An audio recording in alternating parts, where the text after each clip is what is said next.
Hi, I'm Greg Allen, Irvington theater manager. As someone who's been out of the closet for 30 years, I'm often asked, why does the LGBT community need a pride parade? Well, I think there's still people that are afraid to come out. And if seeing people celebrate for just 1 month of the year, I'm all for it. Today we have an event full of people doing stories and songs, art. Some of them may look like your neighbors, and others may look like a contestant on RuPaul. But that's what's so great about our group, the diversity. It is not one size fits all. So now enjoy. One thing I want you to know. Take it away, Cha-Cha. Hi, my name is Cha-Cha on the set of Cha-Cha's Drag Queen Bingo. And this is one thing I want you to know. Always, please, do things that make you and others happy. Bingo, drag, music, colors, hair, makeup makes me happy. And I know that it makes other people happy. And if we can all be a little happy in this world, believe me, we will have a much better world to live. So, be happy! Hey everyone, I'm meteorologist Rafael Miranda, and what I want you to know is our history. This is an amazing time to be queer. It's an inclusive time. We're learning about diversity, and that's celebrated, and that's great. I love the fact that I'm married to my husband. I've been with him for over 17 years. I'm able to be married.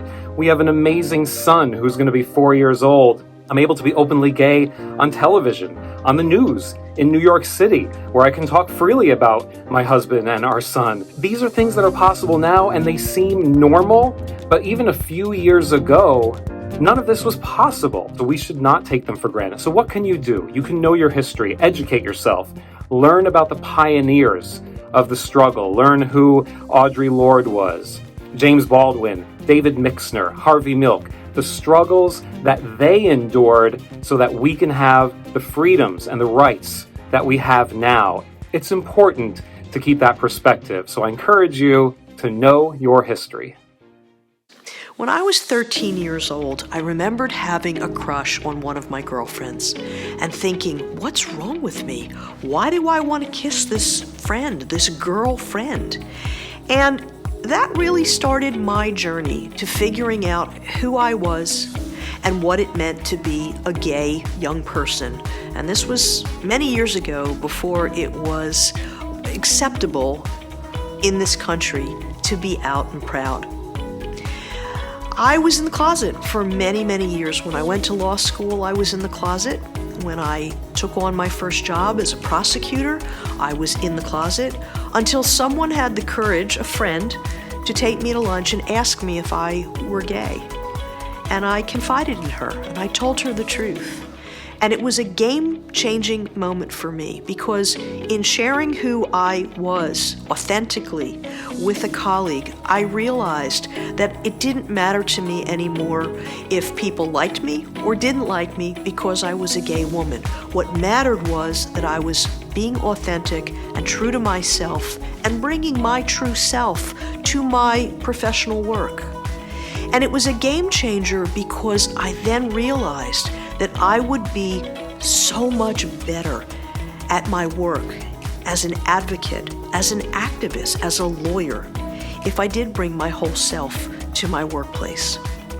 Little did I know at that time that years later, when I would leave the district attorney's office and become a civil practitioner in a big law firm, that I would be tapped to start an LGBTQ diversity and inclusion committee where none had existed before. In fact, when McDermott's management asked me to start this LGBTQ program, there was really no one else to look to, because big law was not acknowledging, was not embracing its gay attorneys. To say that my career opened up and really took off once I stepped into this role as the chair of our LGBT Diversity Inclusion Committee is really an understatement. I joined the boards of Lambda Legal, which is the oldest and largest LGBT legal organization in the country. I became a board officer for Lambda Legal and was able to participate in high-profile legal cases that brought tremendous pride to my firm and actually helped members of our community. I now sit on the board of the LGBT Community Center down in the West Village. I'm a board officer there. I have had the pleasure of co-leading a group of 20 lawyers in connection with pro bono work that we do for the Mattachine Society of Washington, D.C. The Mattachine Society is an archive activist educational group that does original archival research at presidential libraries, national archives, academic institutions, and many, many other sources to uncover the forgotten and deleted histories of LGBT Americans in an effort to preserve the history and to tell the stories of people who never had the chance to be known in our history books. We have done some amazing projects with the Mattachine Society, not the least of which includes writing an amicus brief, a friend of the court brief, to the United States Supreme Court in the marriage equality case involving Jim Obergefell in the Obergefell v. Hodges case. And we have written a historic white paper on the history of conversion therapy practices and the push for a national ban on conversion therapy for minors. And in case anyone is wondering why we're still talking about conversion therapy and asking, isn't this something from the past? I assure you that there are still many, many conversion therapy programs and practices being exercised every day in this country under the guise of religious freedoms and talk therapy, and there is a push to ban these procedures and these treatments, which are debunked by all of the major medical associations in the country and have proven to be destructive and harmful, particularly to LGBTQ youth.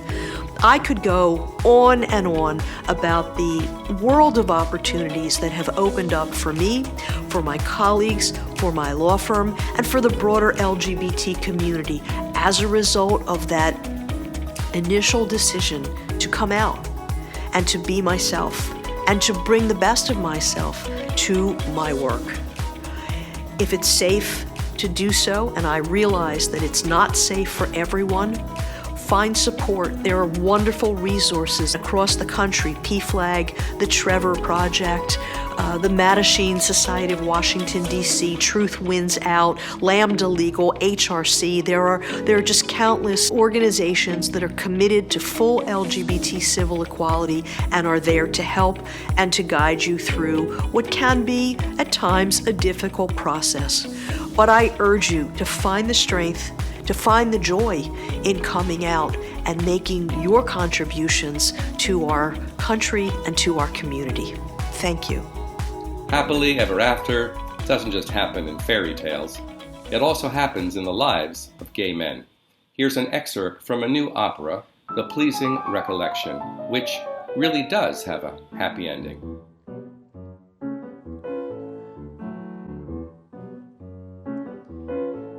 It was autumn in New York, and I scored myself a seat to a Sondheim show the critics said to see.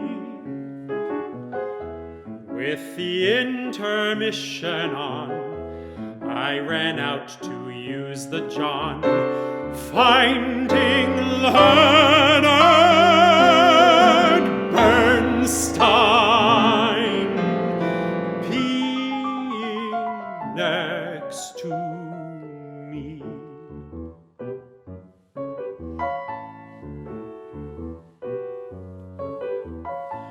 With his hands astride his hips, he stood back a half a foot, and I glimpsed that lion's mane of silver white.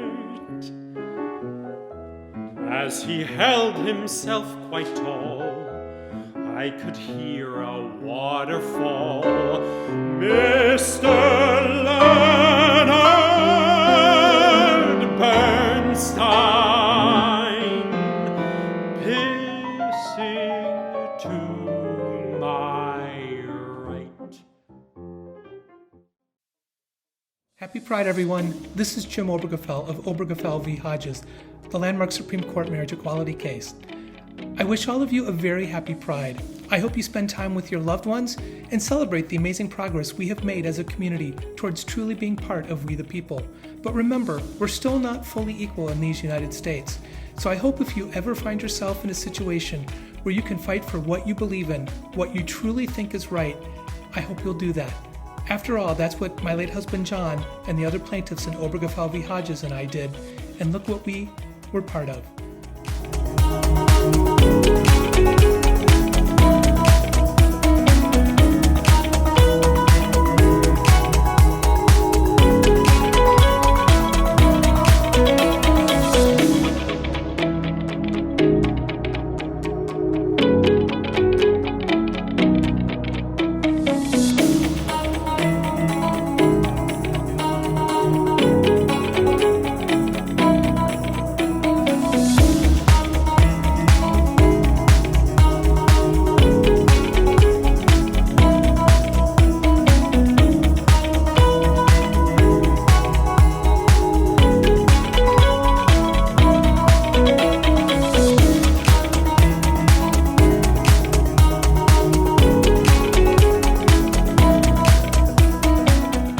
I want to tell you how important it is to be involved in voting. And the reason I say this is one of the most impactful times of my life that I will never forget is on June 26, 2015, when the U.S. Supreme Court declared gay marriage legal in all 50 states. I had been with my wife for 20 years. We had had a domestic ceremony that had no legal rights involved, and we waited 20 years for our marriage to be legal. We marched in gay pride parades for the right to marry, we protested, we did what we could. But ultimately, it took the Supreme Court to make it legal. The reason voting is so important is because those Supreme Court justices that voted for my rights, my right to marry my wife, they were appointed by presidents. They are the reason that I am legally married to my wife. So what I have learned throughout my activism, protesting, marching, rallying, real change occurs through our political system with the laws that can protect us. And it is so important to vote from the local level to the state to the federal. Change will happen, but we have to use our voice. And one way to do that is by voting.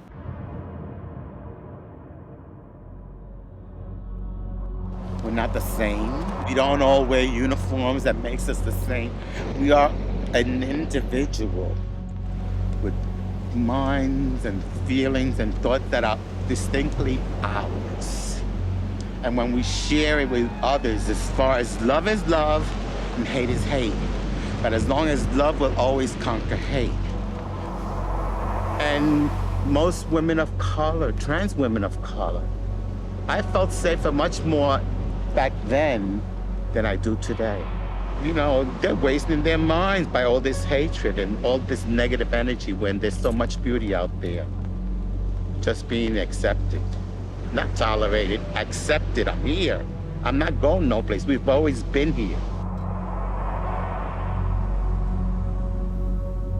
I have the right to live with the freedom of who I am.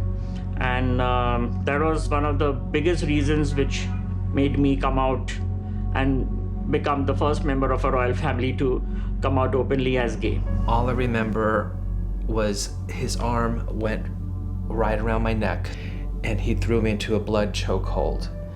We're holding hands. This guy, he's just like, so you guys are fucking faggots, right? Didn't you hear me, motherfucker? My nose was broken so badly. I am my son's voice. He is not here to be able to speak up and speak for himself, and someone has to do it, and I'm his mom, and I will always do it. And not only will I do it for him, I will do it for anyone who feels like they can't use their voice. There's no map of life, but you have to know how to navigate it no matter what. So, you know what? Let's have a conversation.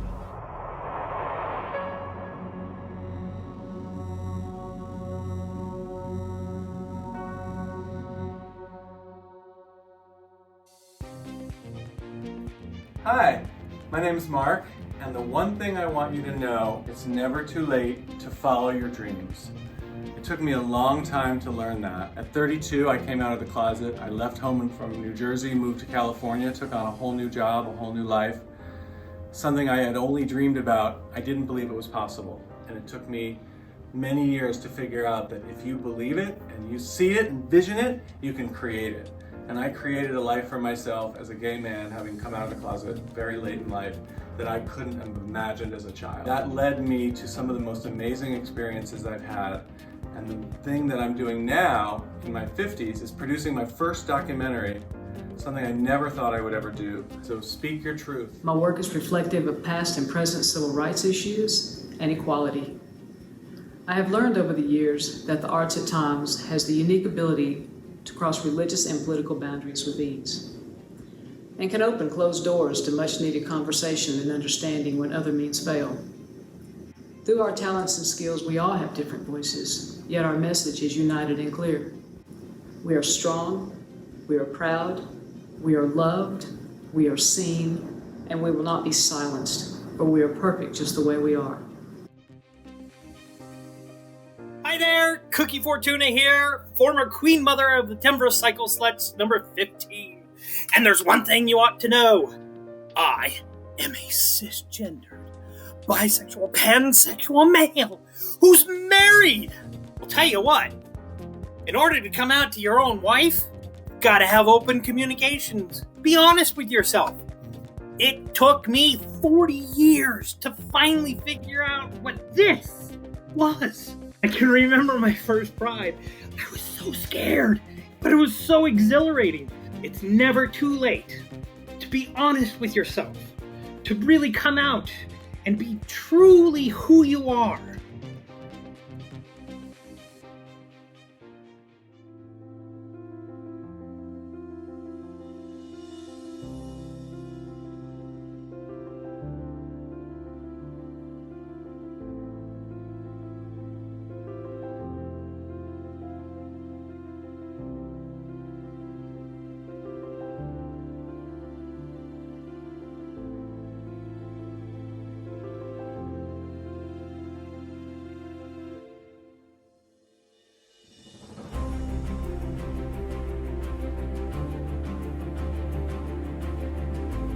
But the Loft does feel like a family. It doesn't feel like a center that's just offering programs. It feels like, you know, we would break bread together. The Loft opened its doors to me, and I started going to the groups there. And it helped me develop my gay identity. The closer I get to being able to schedule my surgery, the more kind of fees that come up. So it's definitely helped in managing the stress of that, knowing that, you know, I have some of that covered. I told people that we're setting up a foundation. These are LGBTQ people. They told me, you are living our dream. This is a passion of ours, and we're trying to fulfill it for generations of people to come.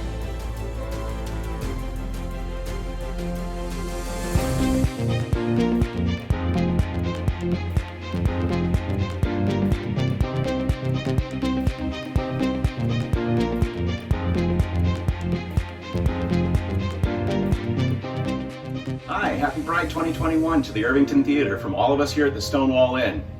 Have a great celebration and stay safe.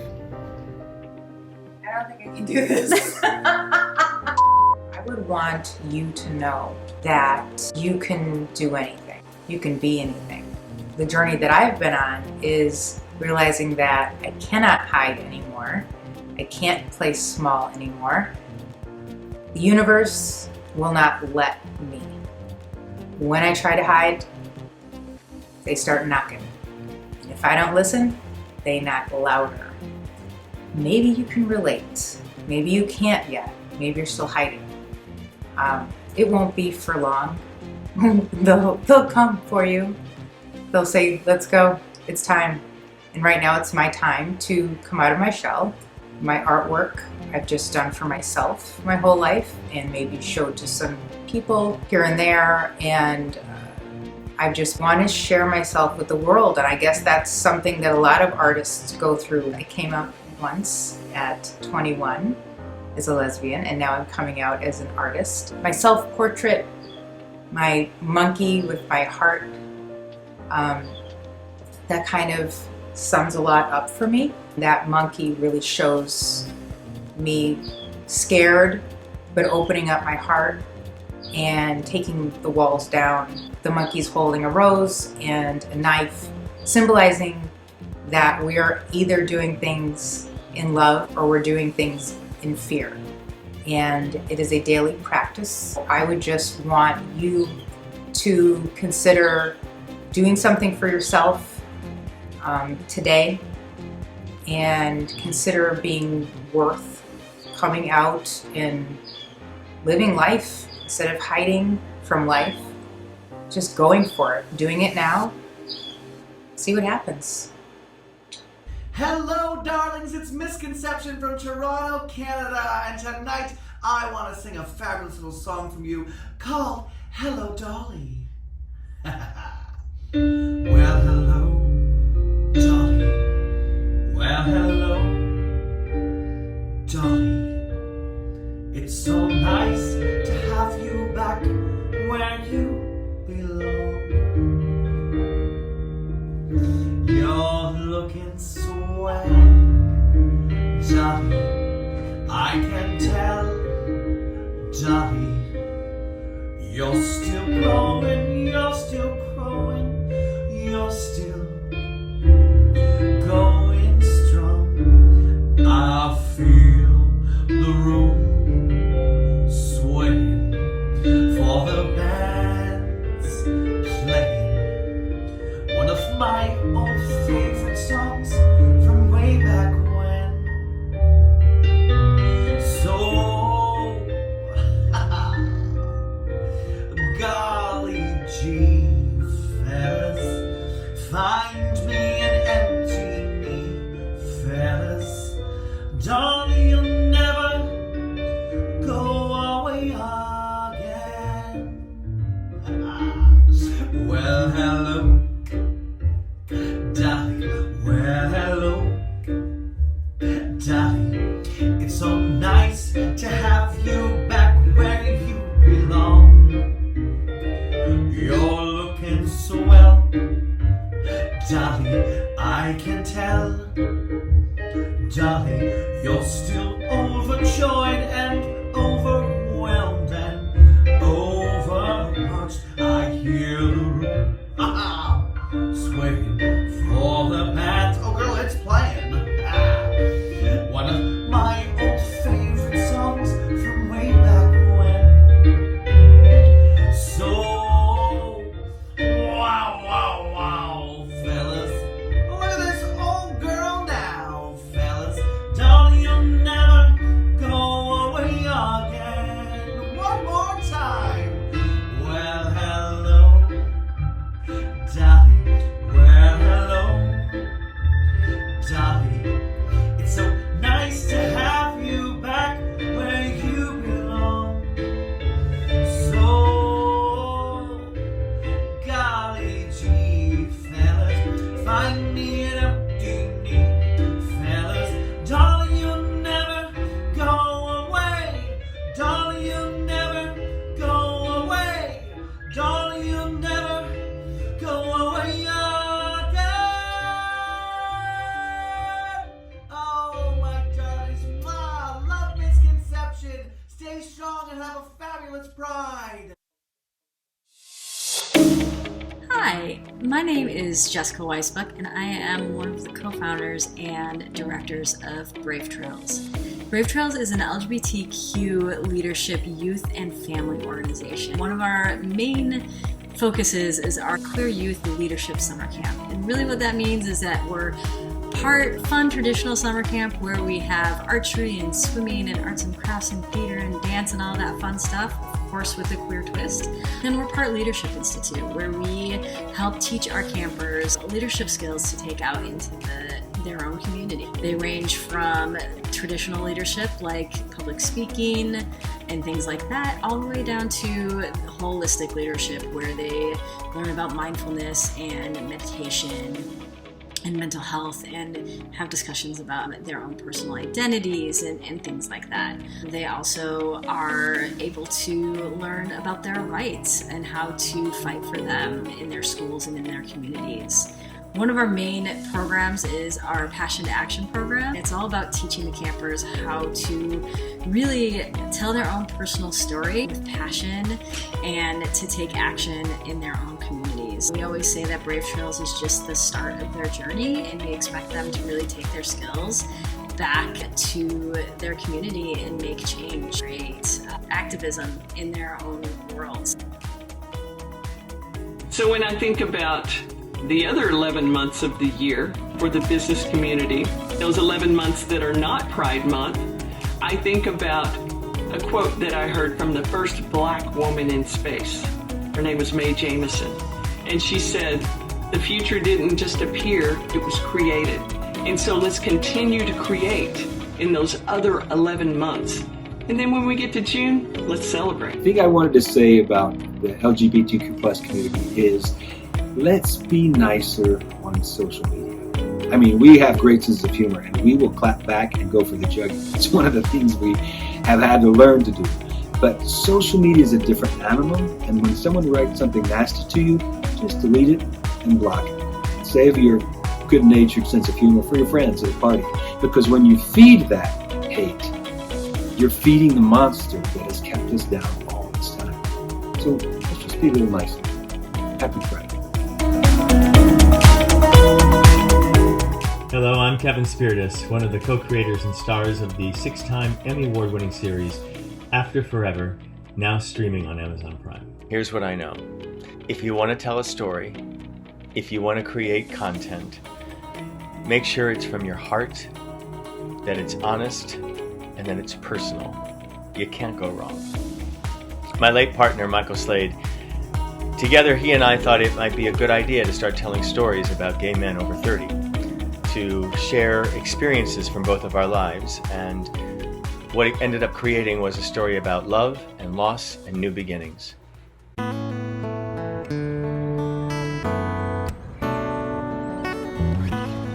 Do you miss Jason? Yeah, I do. Happy anniversary! A small piece for me, please. Watching our waist, I love every inch of him. And a couple of us know exactly how many inches that is. Are you dating anyone? No. It's been over a year. Lisa's been making lists. I haven't been making lists. I've just been thinking about who I know. The waiter from brunch thought you were very sexy. He's 21 years old. He's into older guys. You will have a life after Jason. Your friends will make sure of it. Nice tie. Yours too.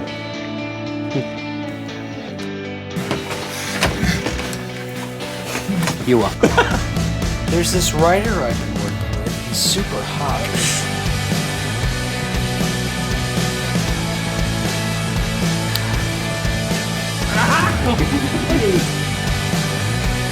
I don't know what it was.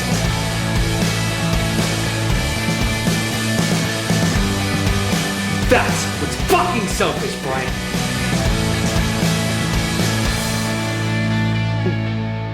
You're the best thing that has ever happened to me. I can't imagine living without you. You don't have to.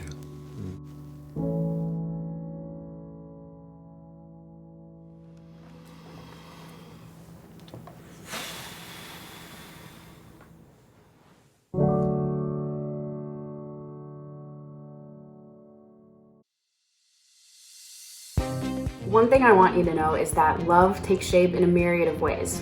Whatever form your love blossoms into, celebrate it, savor it, delight in it. This summer, I am so honored to be directing the inaugural production of Irvington Shakespeare Company's Twelfth Night by William Shakespeare. This heartwarming comedic tale is a play about love and the various ways it presents itself. For me, this is a play where each character yearns to find a sense of belonging and acceptance for who they are and who they choose to love. It's also a celebration of life, shining a light on the people we hold near and dear to each other. To quote Shakespeare himself, I believe that theater holds a mirror up to nature. It is meant to be a reflection of the world we live in. The world I live in is beautifully queer. It is curious. It embraces all of life's quirks, wits, and directions. Recently, I've had the privilege of discovering and exploring my own queerness, and I'm excited to continue that exploration through the texts of William Shakespeare. The T in LGBT is not silent. Trans lives matter. It seems like every time right now that you turn around, you hear something about one party or another attempting to ban the actions of trans people, whether it be in the military, whether it be the youth, or just in general, public bathrooms. Trans people are not a menace. We're just trying to live our everyday lives. Kids in high school, it's hard enough just being a teenager.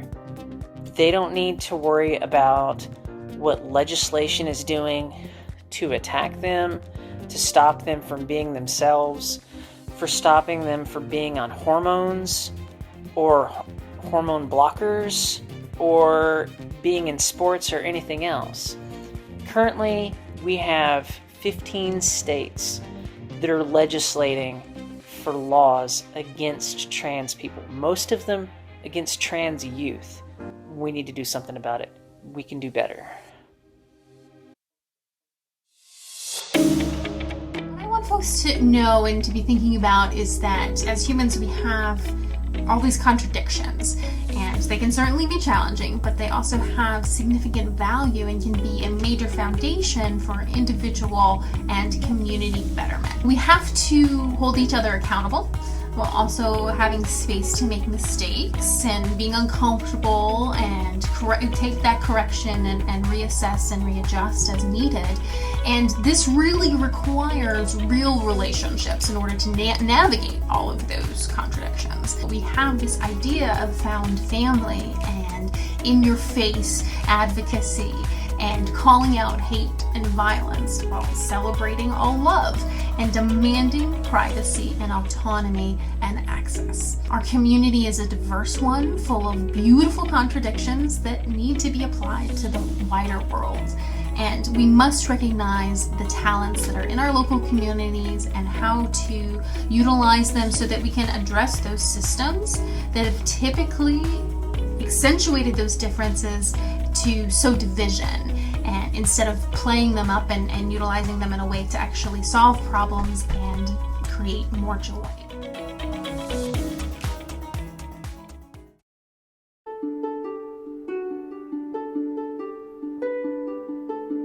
I should have known.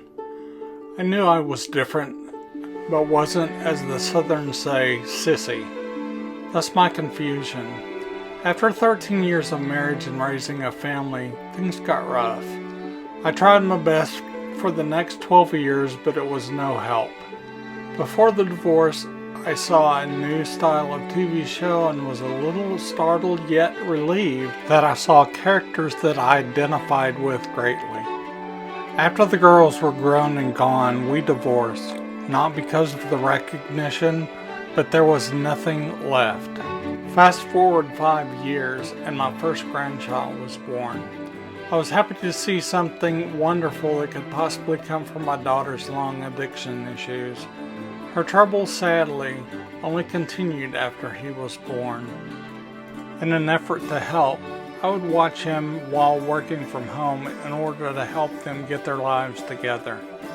My party life, which is already tough on an introverted elderly man in the gay world, was abandoned at that point. All focus and attention was to my grandchild.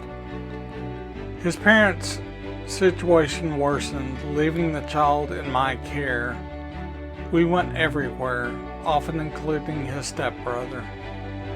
In order to secure his future and my ability to make life decisions for him, in 2015 I formally adopted him.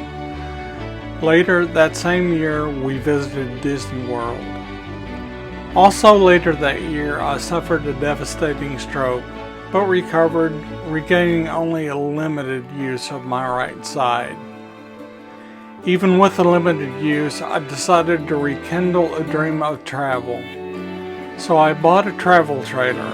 Along with enjoying the outdoors, we have traveled to see my oldest daughter and her husband in the Portland area. We even traveled to Minnesota later in the year. My child was recently diagnosed as being on the autism spectrum.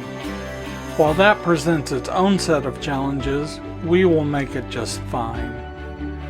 The one thing I want you to know, we are all a diverse group. No two have the same path. While I've been dormant for a while, the love and friendships I've made will sustain me always.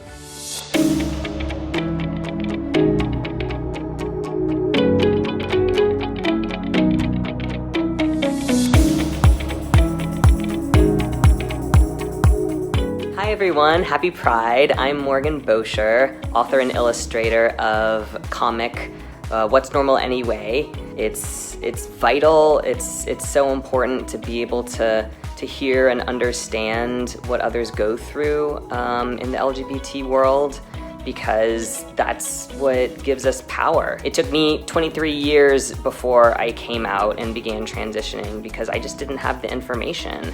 And I created the comic, the artwork that I would have wanted to have. Again, it's so important to have these pieces, to know it's okay. There are others like you. You're not alone by a long shot. And so to all queer, trans creators, keep putting work out there because it's powerful. What I want you to know is that we have so much strength in our community because we've gone through difficult challenges before, and I believe that's what's gotten me through this pandemic for sure, because I've gone through transition.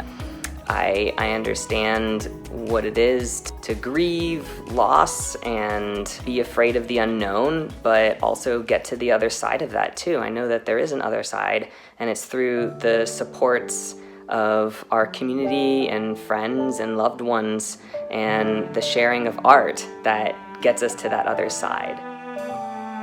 I know a secret about keeping warm. Head for the mountains and a winter storm. Just bring that someone that you love, and soon the weather feels like what you're dreaming of. You can be warm as winter, cool as July, sunshine wet, thunderstorm dry. Love can make the seasons transform till it's warm as winter.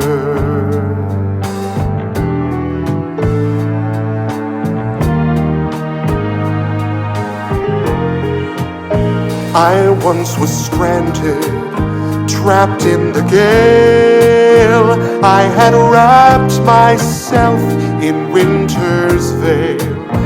I looked no further than cloud gray skies, till you made me see my world again with different eyes. And now I'm warm as winter, cool as July, snowflake wet, teardrop dry.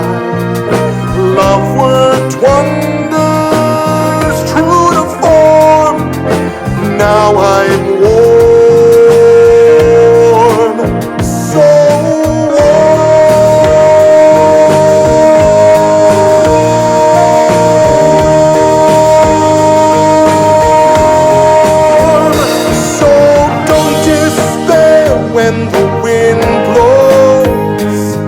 Just let the sun break through, and you'll be warm as winter, cool as July. In the clouds and the waterfall dry. Let love change you, let it perform. You'll feel free, light as rain, soft as snow, and oh so warm, warm as winter. Love's warm as winter.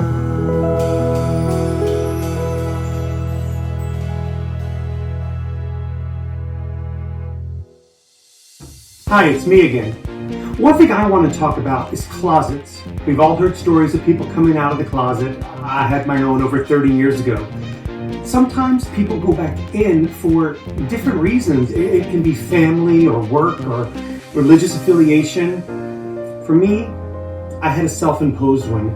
See, about 10 years ago, I was doing a lot of writing of adult novels as well as children's books. And several of my novels were gay-themed, so I wrote under a pseudonym. Simply because I didn't also want to be the author out there writing children's books, and I was worried what people would think or if schools would continue to hire me to come and speak to them.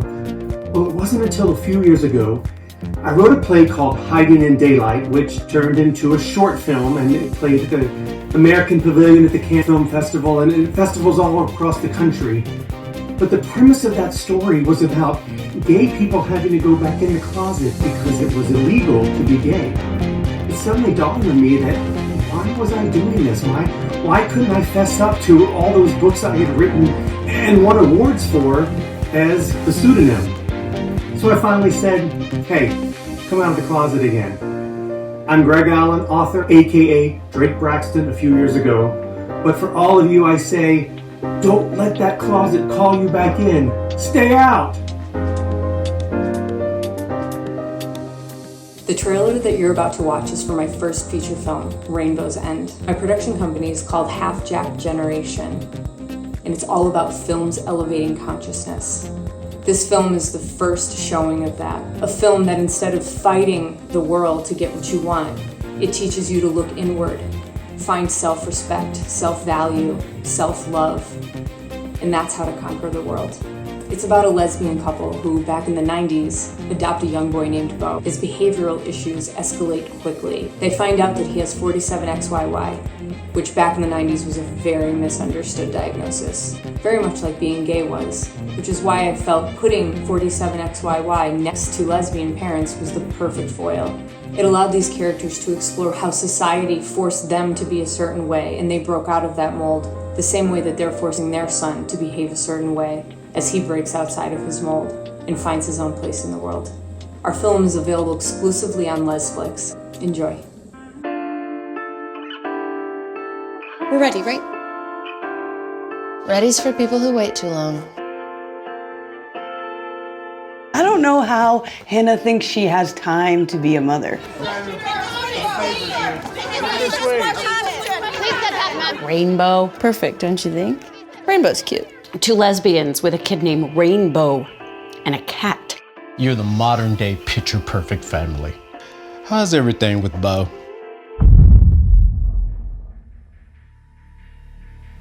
Harley. The kitten. Beau tried to... Something's not right, Hannah.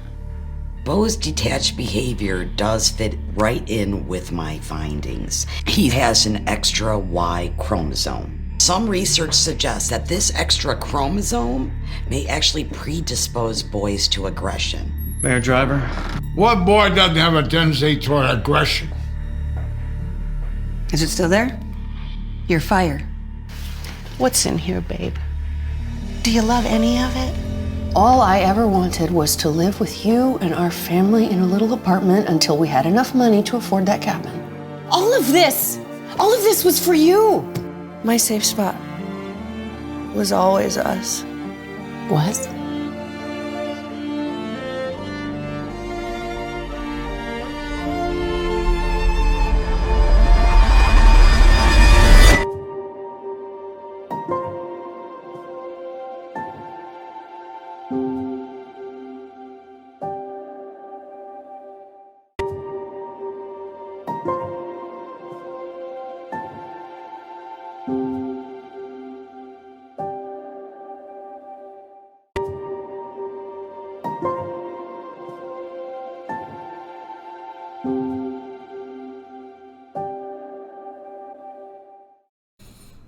So I have always been fat. And when you are fat, you are told that you need to be attractive. That the pinnacle of being fat and attractive is that people want to have sex with you. For the longest time, I didn't think about whether or not I felt any sexual attraction to people that I had crushes on or that I was dating, right? I just wanted them to want to have sex with me because it would mean that I was beautiful and that I was worthwhile and I could be a good partner, and that it would validate me as a person because I just want to feel good about myself, right? It took me a really long time to realize that this wasn't right. I knew it wasn't good, but I thought the problem was me, and I never considered what I was feeling or the problems regarding like sex in my relationships was because I was a different sexual identity.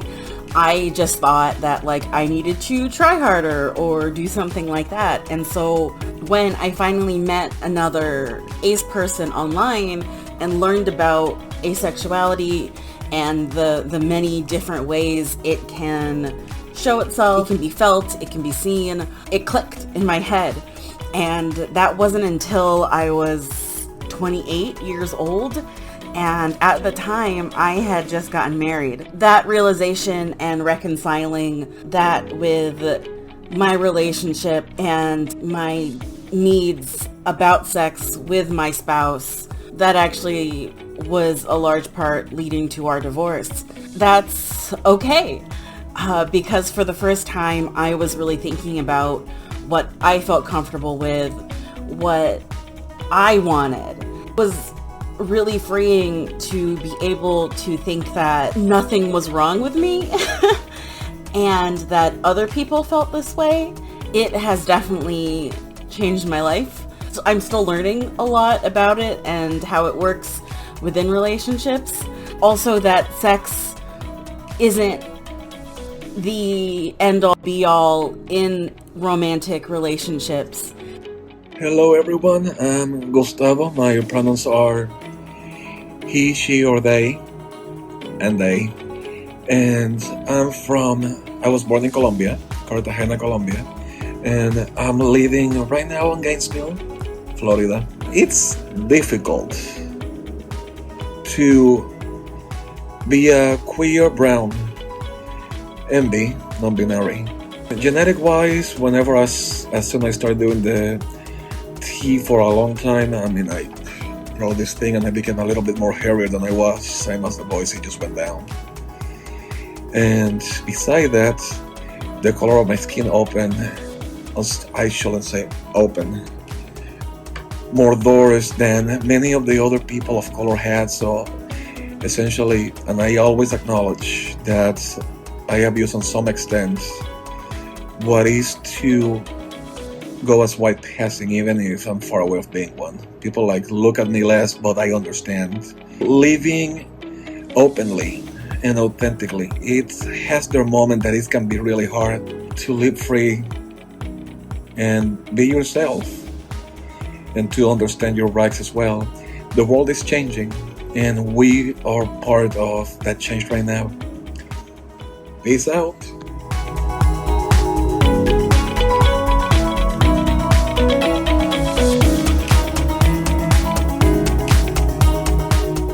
This isn't a choice. This isn't something that we'll grow out of. This is who we are, who we want to be. How I explain being trans to some of my friends is it's like wearing a shoe that's 10 times too small for you. On the outside it may look okay, but on the inside there's pain and sadness that over time accumulates and grows bigger. And sometimes even people get hurt. Don't make it harder for someone else just because they're different. Be more open, more mindful. And just like one of my favorite songs says, what the world needs now more than ever is love.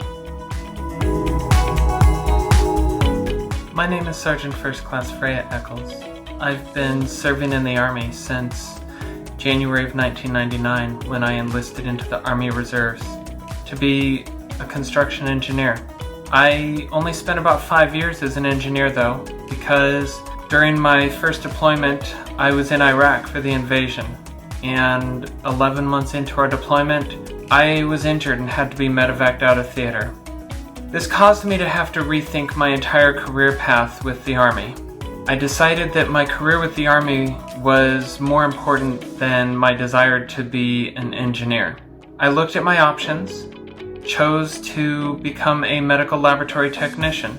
I've deployed to Iraq a second time, and it was shortly after that deployment ended that the Don't Ask, Don't Tell policy was repealed. I was really excited because I knew for many years, ever since I was a little child, that I was different. I definitely did not understand typical male interactions, culture, jokes, small talk. None of it ever really made sense to me. What did make sense to me was how much I wished that I had not been born in the body that I was born in. When that policy was repealed, I was soon disappointed because I found out that I needed to stay in the closet.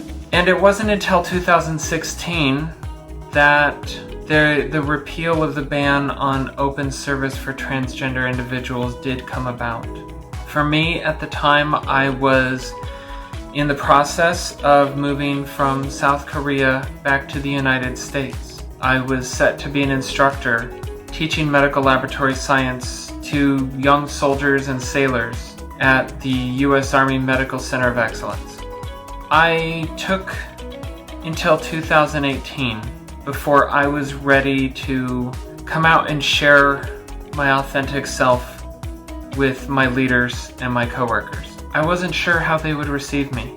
I wasn't sure if they would even let me keep teaching, but they did. And not only did they let me keep teaching, they supported me and only asked the simple question of what can we do to better support you as one of our soldiers as you go through this transition process. I was chosen to become the course manager for the blood bank program within the MedLab Tech program where I was teaching. And shortly after that, I interviewed to serve as the brigade victim advocate for the Sexual Harassment, Assault, Response, and Prevention program. And the brigade commander selected me. The best part about all that process was the very first day that I was allowed to come to work and share my authentic self and be myself in uniform was the day that I interviewed with the brigade commander for the position that I now currently hold. The last 2 years have been absolutely amazing. I have received support and accolades from all of my leaders all the way up to the commanding general of the Medical Center of Excellence.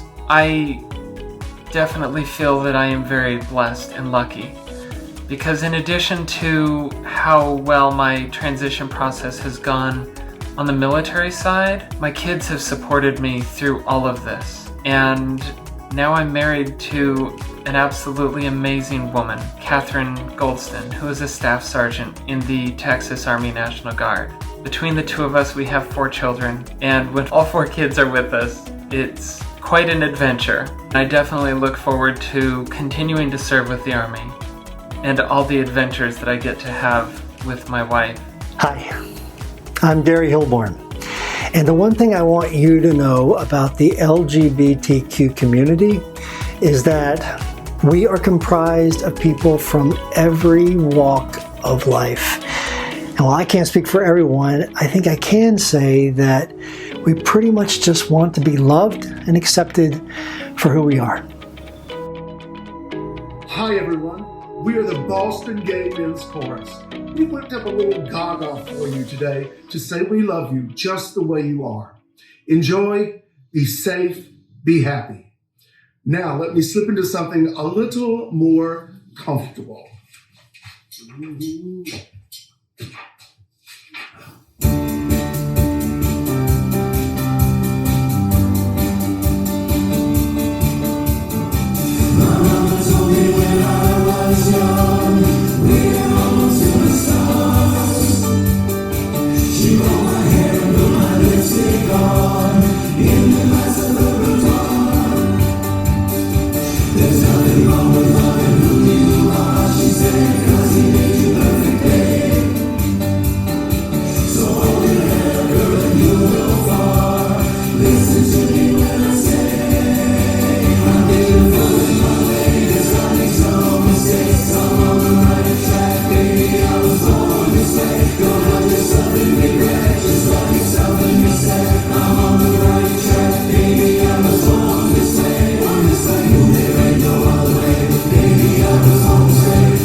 everybody. Bye. Thank you, everyone.